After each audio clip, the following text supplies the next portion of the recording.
I think it looks silly to have both of us. I thought about it last night. So I'm just going to go to the right. You sure? Yeah, seriously. Well, why don't you, put any Korean this subcommittee. When there's one council on one side, he sort of moves his chair up closer to Mexico, so he's got easy access. Some people sort of a little afraid to go back and forth, just so you can reach all of them.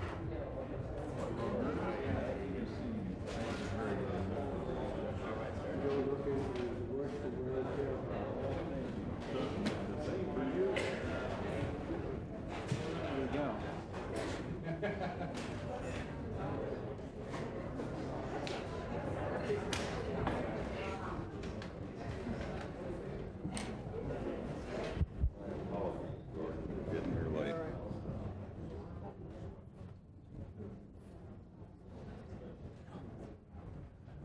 These are all the studies. Okay. The subcommittee hearing will come to order. This is the meeting of the subcommittee of the Antitrust Subcommittee. The chairman of the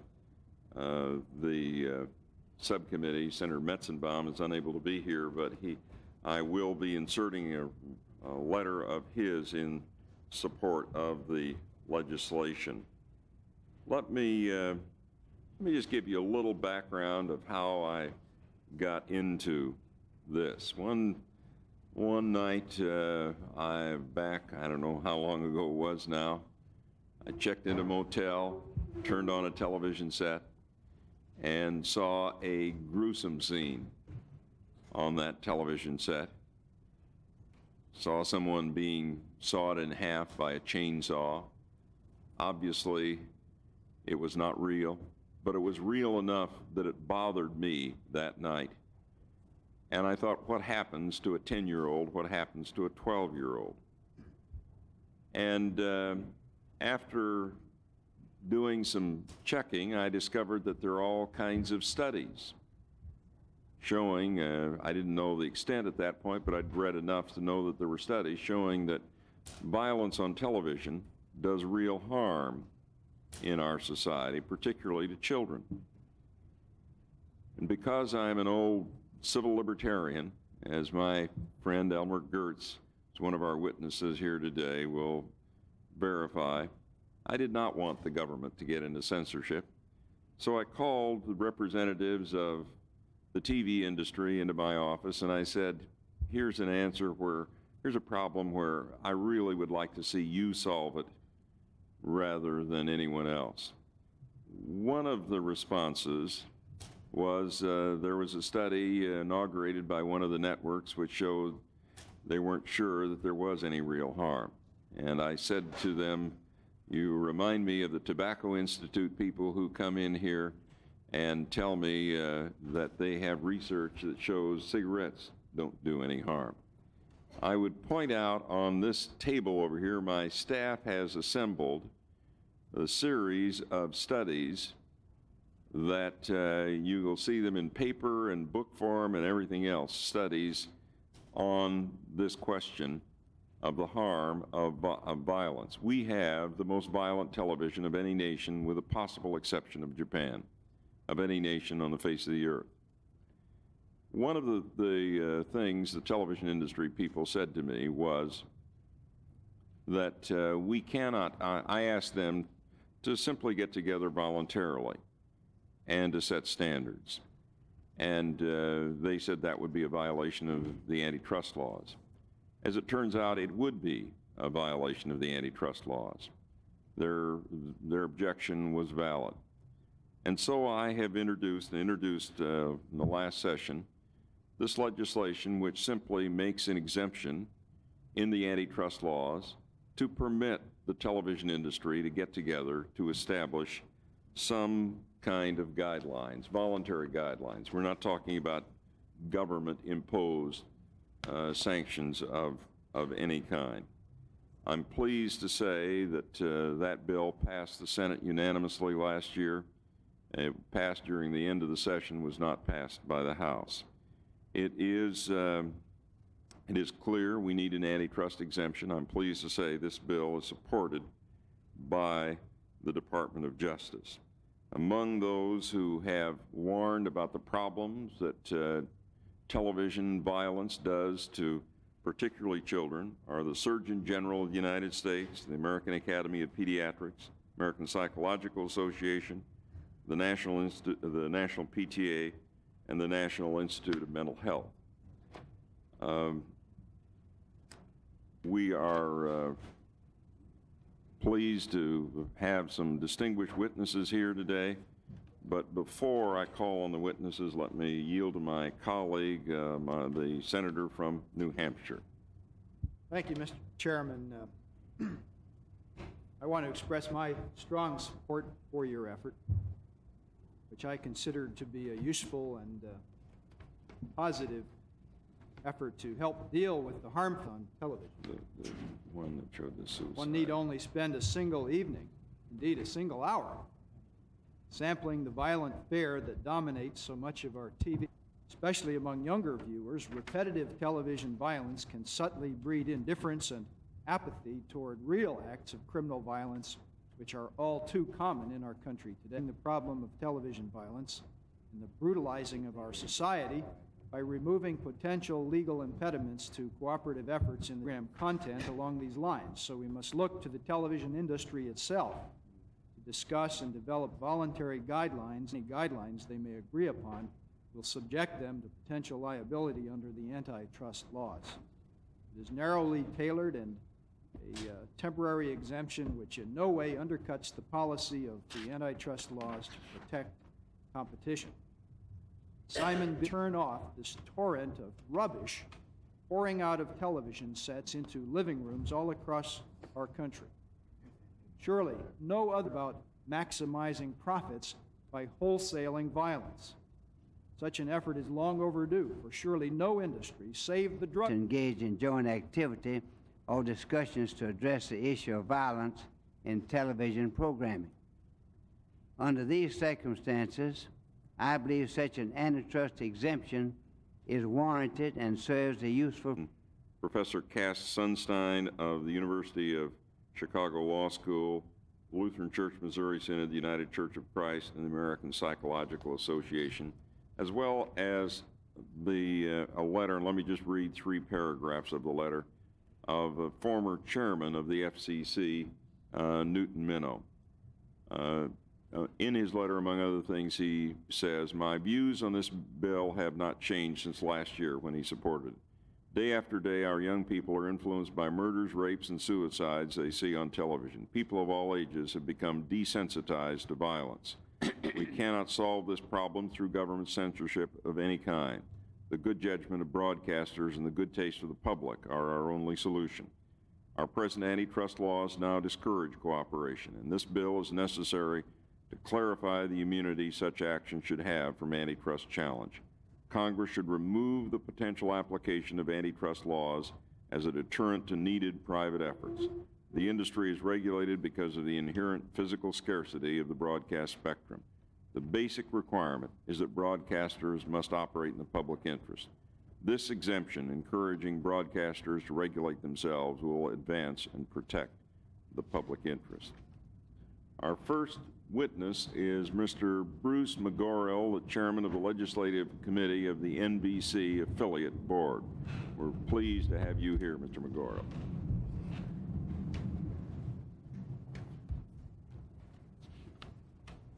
Good morning, Mr. Chairman. Thank you very much for the opportunity to be with you today. I think our mic system is not on. If someone on the staff can... Pulls it a little bit closer. No, I think it's not on. It's there. I'm just Okay, not close I enough guess to we it. are on. Okay, thank you.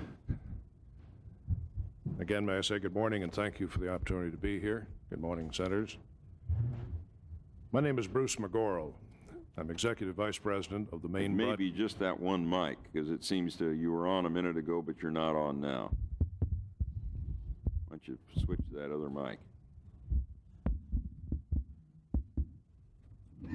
It's most embarrassing for someone in broadcasting to have a dead mic. Thank you, Mr. Chairman. My name is Bruce McGorrell. I'm Executive Vice President of the Maine Broadcasting Company, which is the licensee of 3 television stations, including NBC affiliates in Bangor and Portland, Maine. Further, I'm a member of the NBC Affiliate Board and serve as chairman of the board's Legislative Committee. The principal responsibility of the board is to represent over 200 NBC TV affiliate stations on matters of common interest and concern with the network. This statement reflects the views of the board, as well as my own views and experiences. The Affiliate Board believes the antitrust exemption legislation introduced by Senator Simon, S. 844, is unnecessary insofar as it applies to over-the-air commercial television, because there already exists an effective system of institutional safeguards and marketplace checks and balances.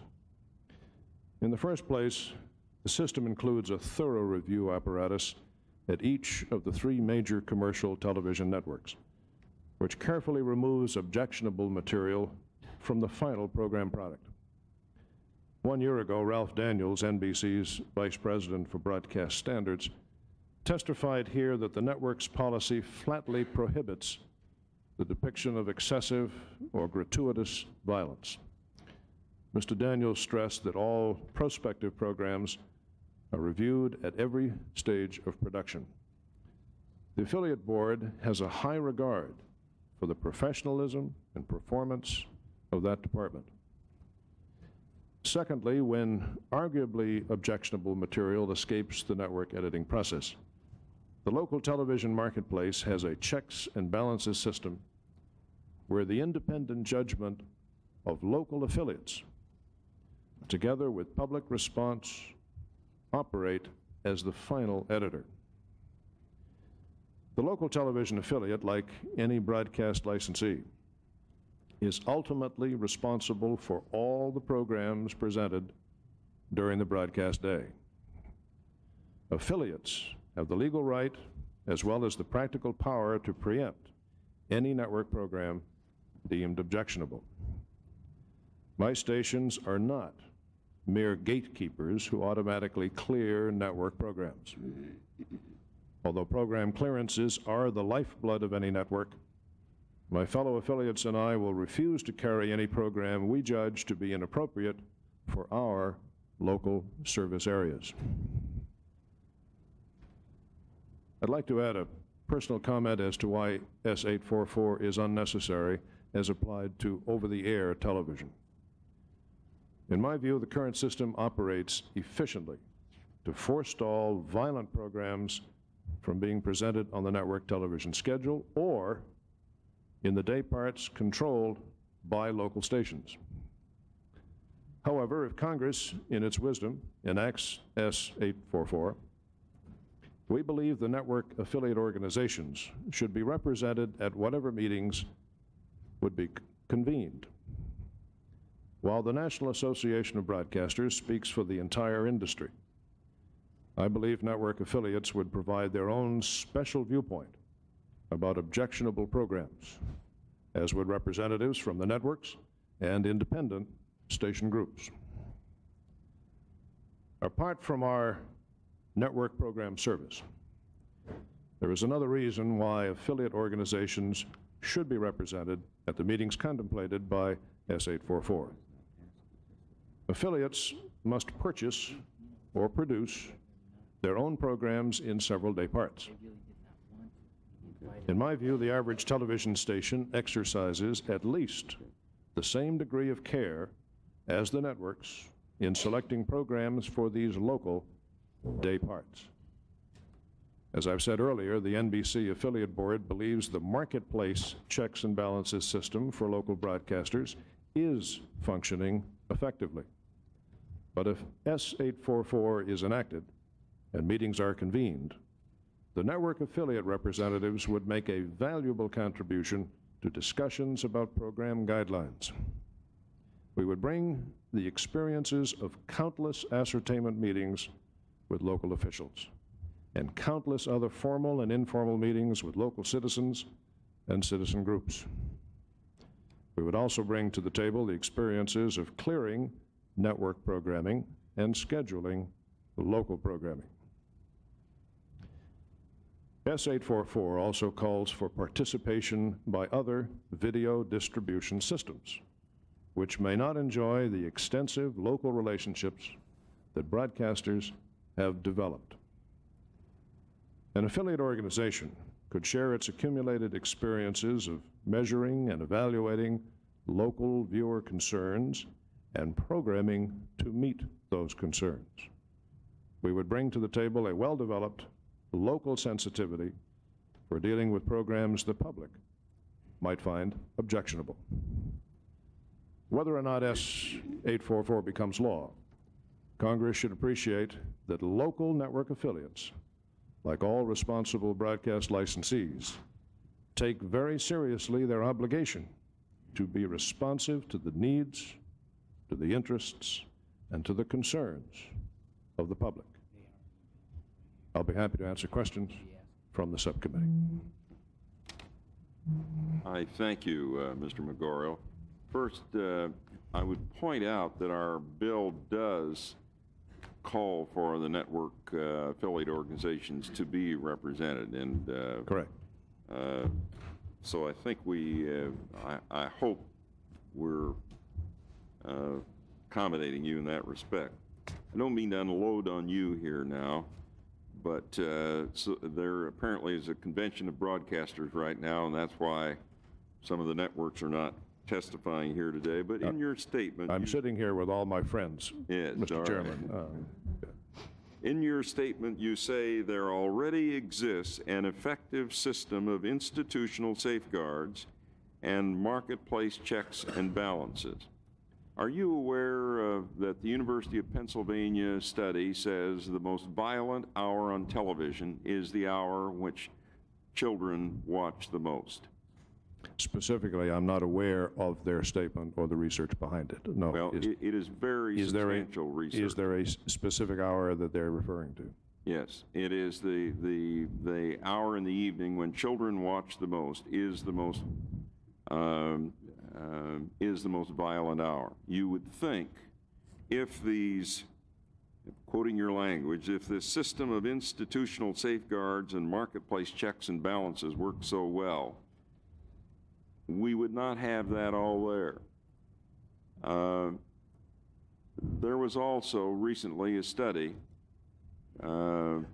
authorized by the British Parliament on television, and one of the points made by the committee over there was what we want to avoid at all costs is the kind of violent television they have in the United States of America. We don't want to impose that on the British people. That again suggests to me that this system of institutional safeguards and marketplace checks and balances isn't working.